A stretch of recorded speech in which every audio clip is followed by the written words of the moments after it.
ジョーカー。フィリップ。サイクロン。変身。サ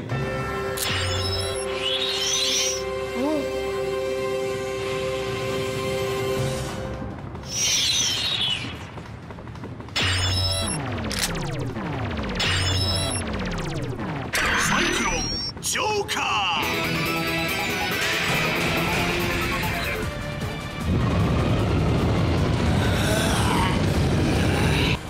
さあ、お前の罪を数えろ。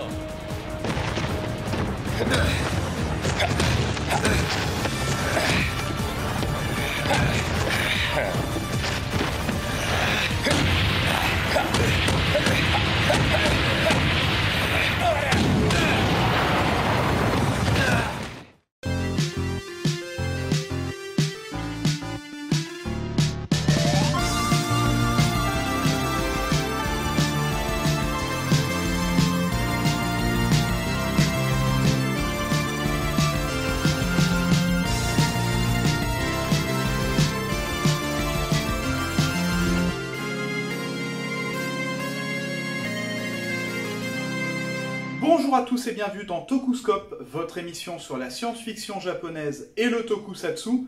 Début juillet, l'éditeur Michel Lafon lançait dans sa collection manga Kazoku les 2 premiers tomes du manga Futopiai, donc qui est la suite de Kamen Rider Double. Et à cette occasion, nous avons pu, il y a quelques jours, nous rendre dans les locaux de l'éditeur pour pouvoir y rencontrer Yann Rénal, le responsable département manga chez Michel Lafon, qui est revenu avec nous donc d'une part sur la création du label manga donc Kazoku, mais surtout qui nous a parlé de l'arrivée en France du manga Futopiai et de l'exploitation un petit peu de la licence Kamen Rider. Donc on laisse la parole à Yann et on se retrouve juste après.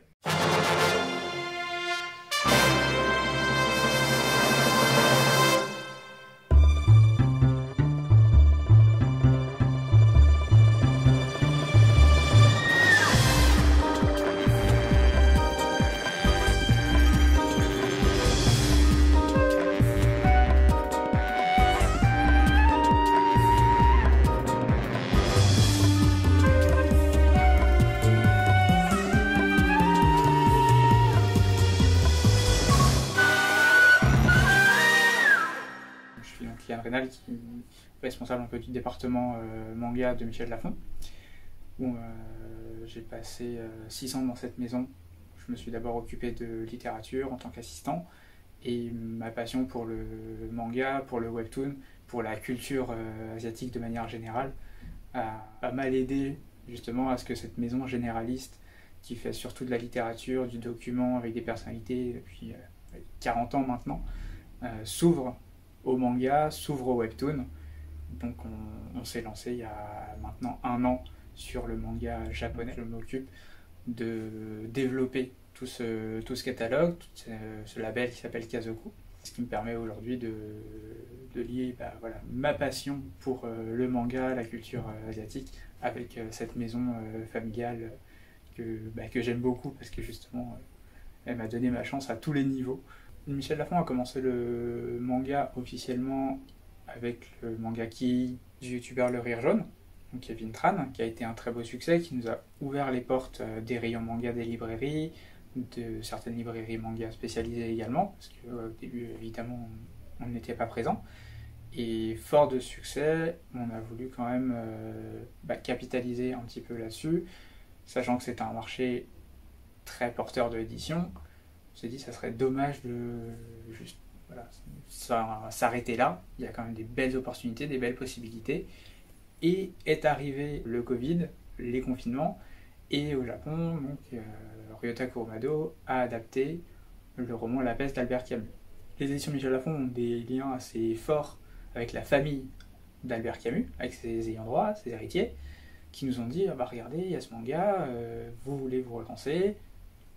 Est-ce que ça vous dirait pas justement pour faire une forme de transition entre ce manga français par un youtubeur et d'aller vers le manga japonais? Et là on est vraiment entre les deux, une œuvre majeure de la littérature française adaptée par un japonais. On leur a dit banco, on y va, et c'est pour ça que La Peste a été notre titre de lancement, parce que la famille Camus est intervenue à ce moment-là, et hop, le manga japonais. On avait notre porte d'entrée toute trouvée, et ensuite on a commencé à travailler avec d'autres éditeurs japonais, la Kodansha, Shogakukan, qui nous ont aussi ouvert leurs portes pour qu'on puisse vraiment développer, vraiment s'inscrire en tant que vrai acteur du marché du manga, avec toutes nos séries actuelles et tout ce qu'il y a à venir aussi. On reste dans la dynamique quand même de Michel Lafon, qui est quelque chose de très ouvert, très grand public. On veut vraiment que nos titres puissent toucher le public le plus large possible, pas forcément que les spécialistes de manga. On veut vraiment aller séduire un peu tout le monde. C'est ce qui a fait la force de Michel Lafon depuis le début, justement, de réussir à trouver ce moyen d'amener des gens qui lisent pas forcément ou qui s'intéressent pas à un genre, de les amener vers justement ce nouveau secteur. Donc pour le manga, on vise un peu la même chose, alors que c'est sûr que le marché du manga est quand même très conséquent. Il y a beaucoup de lecteurs en France, mais nous, l'idée, c'est de continuer à apporter des nouveaux titres, des titres qui peuvent être différents ou beaucoup plus classiques, mais l'idée, c'est vraiment de toujours être très grand public, toucher le plus de monde possible, et ça passe par des choix éditoriaux qui sont très variés. C'est vrai qu'on essaie d'avoir un catalogue très éclectique dès le début pour justement réussir à ce que tout le y trouve son compte. Et en tout cas, sur la fin d'année, on a une petite série en 3 tomes qui s'appelle La déesse de 3000 ans. Série très poétique, très onirique, avec des dessins magnifiques de Fumitaka Kato, dont c'est le premier manga. Donc c'est vraiment pour nous une très belle pioche, et on espère que le public saura y trouver justement toutes ces qualités que nous on y voit justement de poésie, et se laisser transporter dans l'univers des mythes un peu et des légendes japonaises. Et ensuite, on revient à ce qu'on connaît bien et ce qu'on sait très bien faire, du shonen, avec Hellfire Messenger, qui est notre prochaine série où un jeune garçon va revenir des enfers en maîtrisant le pouvoir des flammes de l'enfer et se retrouver confronté à des anges tyranniques et démoniaques. Donc une baston entre l'enfer et les anges, dans un univers fantastique. Pour la fin d'année, ça détend un petit peu.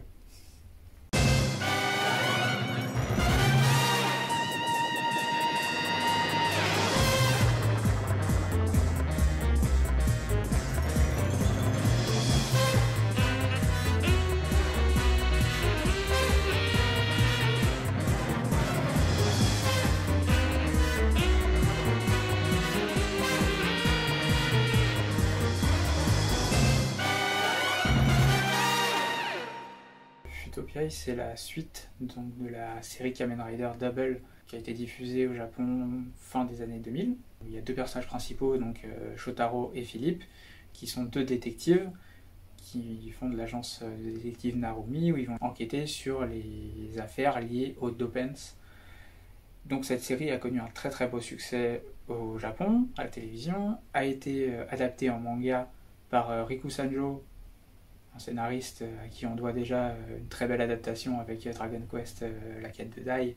Il a réussi à reprendre ses personnages et à développer une suite qui se comprend très bien sans avoir vu la série, et c'est vraiment la force aussi de son écriture, de son manga, avec à nouveau Philippe, à nouveau Shotaro, tous les personnages qui étaient présents dans la série, comme Ryuteroi notamment. Et donc la série se passe après, et on découvre une nouvelle organisation qui vient d'une futo parallèle, un peu sombre, et Shotaro, Philippe, se retrouve évidemment embarqués dans cette nouvelle histoire, cette nouvelle affaire, et vont à nouveau affronter des Dopens qui ressurgissent alors qu'ils pensaient un peu, pas en être débarrassés, mais c'était censé quand même avoir un peu pris fin. Donc des nouvelles enquêtes, des nouveaux combats, des nouveaux monstres aussi qui sont beaucoup plus libres dans leur design, parce qu'il n'y a plus cette limite de faut faire une série télé, il faut que ça fonctionne avec les costumes, les effets spéciaux. Là vraiment on sent que au niveau des designs, il y a une possibilité infinie, ça dépend uniquement de l'imagination des auteurs. C'est pour ça que d'ailleurs il y a un employé de la Toei qui est chargé de designer les créatures pour la série. Ça rend ça très différent en fait un petit peu de la série télé, parce qu'il y a beaucoup plus de liberté Il y a beaucoup de nouveautés. Riku Sanjo maîtrise très bien l'univers des tokusatsu, maîtrise très bien l'univers des adaptations. Et je pense que le fait que là, il soit entre guillemets seul sur le scénario, lui donne une forme de liberté, peut-être qu'il n'avait pas sur la série. Enfin, c'est peut-être ma perception, mais je trouve les personnages peut-être un peu mieux écrits du coup, comme il est seul. Il fait vraiment ce qu'il veut avec, il sait où il veut aller, comment il veut les développer à sa manière. Et on sait qu'il sait très bien développer aussi des personnages. Je pense que Pop dans Dragon Quest est un excellent exemple justement de développement. Donc ça rend les choses très intéressantes aussi du point de vue scénaristique. Pour ce qui est de Masaki Sato, c'est vrai que c'est un dessinateur qui est un peu moins connu, qui est plus jeune, moins expérimenté, même s'il a quelques séries à son actif. Et on voit d'ailleurs au fil des tomes son trait évolue, sa façon de découper va évoluer également. C'est vrai que sur les premiers tomes, des fois ça peut être très chargé, notamment dans les scènes d'action. Et ça va vraiment simplifier, ça devient beaucoup plus simple parfois à lire les actions par la suite. Et c'est ça qui est super intéressant, encore une fois, c'est de pouvoir suivre ce développement. On peut rentrer dedans facilement, et en même temps, ça s'améliore toujours vraiment au fil du temps. La série gagne en intensité par l'écriture de Riku Sanjo et par la maturité du dessin de Masaki Sato, qui vraiment prend totalement son ampleur au fil des tomes. En plus d'être une très bonne porte d'entrée pour l'univers de Kamen Rider. Parce que justement, tout y est quand même aussi expliqué. On prend le temps de guider les nouveaux lecteurs, les personnes qui vont vouloir découvrir. Et c'est un univers qui est tellement vaste que ça fait du bien justement de pouvoir un peu se poser et pas partir sans savoir où on va sur cette licence. Au début, on a vraiment essayé de communiquer sur la série comme étant justement du super-héros, du détective, et pas forcément en mettant en avant Kamen Rider, parce que notre ambition avec cette série, c'est justement de l'amener au grand public. Donc tout de suite dire c'est la suite de Kamen Rider Double, ça aurait sûrement refroidi un peu les gens, alors que là, en mettant en avant justement ce qui plaît, les super-héros, les détectives, on savait qu'on allait pouvoir toucher un public plus large, des gens qui ne connaissent pas, et attiser un petit peu plus la curiosité. Et ensuite, par contre, évidemment, l'idée c'était quand même de montrer aux gens qu'il y a autre chose derrière, qu'il y a beaucoup plus à découvrir que simplement cette série, que c'est un univers extrêmement vaste. Donc voilà, notre stratégie en termes de marketing, de communication, ça a été ça. On se fixe toujours le même objectif pour toutes nos séries, pour tous nos mangas, ou même pour nos webtoons également. C'est un tome tous les 3 mois. Voilà, si besoin, on peut s'adapter, faire un peu moins peut-être par moment, parce qu'il y a un événement précis, mais on essaie toujours de se fixer sur un tome tous les 3 mois, pour que les gens aient leur rendez-vous. Voilà, ils savent, à ce moment-là, je retrouve Kamen Rider, et c'est l'heure de compter les crimes, quoi. On n'a même pas été forcément en contact avec la Toei, à part pour des petites validations, mais sinon on était juste en contact avec l'éditeur Shogakukan qui nous a très facilement laissé les droits en disant pas de souci.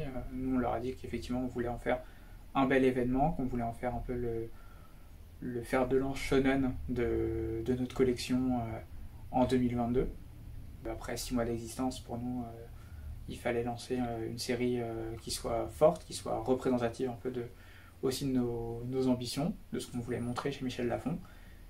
Et ils nous ont tout de suite fait confiance alors qu'on n'avait encore jamais travaillé avec eux, avec une licence aussi importante pour eux que Kamen Rider. Pour nous, c'était une opportunité incroyable. Et le fait que tout se passe très bien et très facilement, pour nous, c'était déjà de bon augure pour l'avenir de la série. On s'est dit, si c'est compliqué, ça se trouve, tout va être compliqué. Et non, tout est simple avec cette licence. Donc, c'est un plaisir de pouvoir travailler sur une série comme ça. Les super-héros sont quand même très très très à la mode. Un peu, voilà, que ce soit Marvel au cinéma est omniprésent. Et il y a un vivier de super-héros aussi au Japon qui est très vaste, qui est très intéressant. On voit que plein de créateurs s'en emparent. C'est vrai que Marvel a maintenant un comics Ultraman. Il y a les comics Power Rangers qui en font partie. Kyle Higgins qui a lancé aussi son comics Radiant Black, qui est totalement du tokusatsu. Et c'est vrai que c'est une licence aussi majeure que Kamen Rider, c'était quand même dommage de pas la pousser, de pas la mettre en avant. Et en plus, comme je le disais, cette série, elle est très accessible. Il n'y a pas besoin d'avoir vu les autres saisons, il n'y a pas besoin d'avoir vu même la série Kamen Rider Double. Donc on s'est dit, c'est le meilleur point d'entrée, c'est par là qu'on peut commencer avec une série de détectives, de super-héros. Et c'est dans ce qui plaît en ce moment, c'est dans les genres qui fonctionnent. Que les gens connaissent ou pas Kamen Rider, ils pourront de toute manière apprécier ça. Et on s'est dit qu'en plus, oui, c'est l'occasion de faire découvrir une licence aussi mythique. Parce que si aujourd'hui on demande à des gens, et peu importe la génération, de citer des héros japonais, donc en dehors de ceux qui vont nous citer My Hero Academia, on aura beaucoup plus tout ce qui va être du Bioman, du Ultraman, du Xor, éventuellement du Sankukai, mais c'est vrai que Kamen Rider va revenir assez rarement. Donc parler d'exploitation en France, c'est peut-être un peu compliqué, parce que vraiment c'est assez étonnamment l'une des licences les plus fortes au Japon, et en même temps celle qui a eu le moins d'exploitation, qui a eu le moins d'exposition en France et en Occident de manière générale. Mais la Toei a bien l'intention de changer ça, et on le voit autour des 50 ans justement, avec donc effectivement la série d'animation Futopia, qui est le premier pied mis dans la porte de l'Occident par Kamen Rider. On a toujours voulu un peu se joindre à cet événement de lancement de cet animé Kamen Rider, qui est l'un des, si ce n'est le premier, je crois, animé Kamen Rider. On s'est dit, c'est quand même dommage que nous on lance de notre côté, Crunchyroll lance ensuite plus tard de son côté, ou inversement. On voulait vraiment plus une forme de synergie, de façon à ce que vraiment ce soit plus massif, plus important en termes de communication, parce que c'est une licence qui a une histoire et qui a besoin quand même d'être implantée de manière forte. Donc on voulait vraiment se joindre à Crunchyroll, et on en est ravis. Nous on a fait des partenariats avec eux justement pour que chacun puisse un peu se mettre en avant et que ça puisse porter toute la licence. C'était vraiment notre ambition première, pouvoir porter la licence et pas juste chacun de son côté. L'adaptation reprend vraiment totalement le manga, où chaque épisode suit. Le rythme fonctionne très bien, vraiment. C'est vrai que le manga peut être un peu bavard par moment, mais c'est normal, c'est une série aussi de détectives, donc ça parle beaucoup. Et pour le coup, l'anime rend ça ultra dynamique. Et c'est aussi une vraie série, encore une fois, de super-héros. Il y a beaucoup d'action. Je pense que ça peut être une belle série sur le long terme, en tout cas sur le long cours. Parce que là, la première saison va faire 12 épisodes, mais il y a quand même matière à faire beaucoup, beaucoup plus. Vu que le manga, on est à... le 13e tome va sortir là au Japon dans quelques semaines. Il y a plus de 2 millions d'exemplaires du manga en circulation là-bas. C'est des très beaux chiffres au Japon, donc on attend vraiment un développement sur le long terme de l'anime pour continuer à faire vivre cette série. Puis on espère les sorties aussi des films, donc le film d'Hideaki Anno déjà, qui va, j'espère, trouver son public en salle. Et effectivement Amazon qui a aussi les droits pour une série Kamen Rider, donc l'Occident commence un peu à s'emparer doucement de cette série. Maintenant, faut que le public soit au rendez-vous. Toutes les qualités sont là, en tout cas dans l'œuvre originelle et dans toutes celles qui ont été développées par la suite. Il y a déjà quelques épisodes de disponibles sur la chaîne YouTube de la Toei, donc on peut voir au moins les 2 premiers épisodes de chaque saison en sous-titré.